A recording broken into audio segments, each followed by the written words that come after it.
شروع کرتا ہوں اللہ کے نام سے جو بڑا مہربان نہایت رحم کرنے والا ہے۔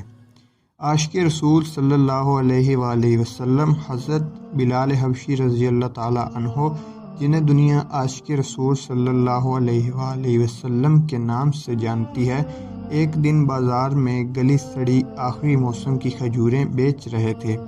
گلی سڑی کھجوریں کون لیتا ہے؟ بھوکے پیاسے آوازیں لگا رہے تھے۔ کوئی ایسی گلی سڑی کھجوریں لینے کو تیار نہیں۔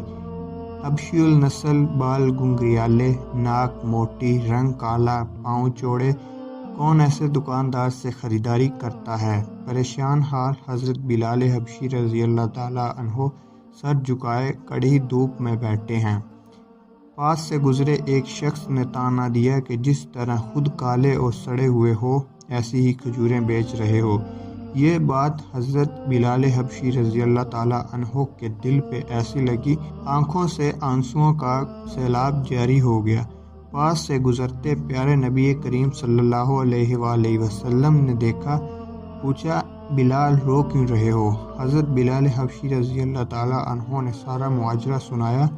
پیارے نبی محمد صلی اللہ علیہ وآلہ وسلم نے آواز لگائی، اے لوگو، یہ اجوا کھجوریں ہیں، کھجوروں کی سردار ہیں، دل کی مرض سے بچاتی ہیں، دل کو قوت دیتی ہیں۔ یہی نہیں، پھر فرمایا جو اس اجوا کھجوروں کو کھائے گا جادو اثر نہیں کرے گا۔ دیکھتے ہی دیکھتے ساری کھجوریں بک گئیں۔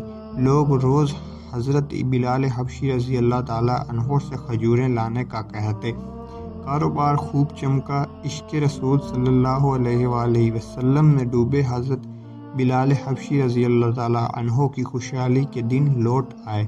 بلال حبشی رضی اللہ تعالیٰ عنہ کی کھجوریں حضور اکرم صلی اللہ علیہ وسلم کے صدقے بک سکتی ہیں تو ہمارا بھی کوئی درست نیت سے کیا ہوا عمل قبول ہو جائے گا۔ کسی رہبر کی تلاش کرو جو تمہاری قیمت لگائے۔ ایسے واقعات سے ہمیں یہ سبق ملتا ہے کہ کسی کی ذات، قبیلے، رنگ و نسل، زبان، ثقافت پر طعنہ زنی سے گریز کریں۔ کسی کی دل آزاری سب سے بڑا گناہ ہے، کیونکہ دل وہ کعبہ ہے جس میں خدا بستا ہے۔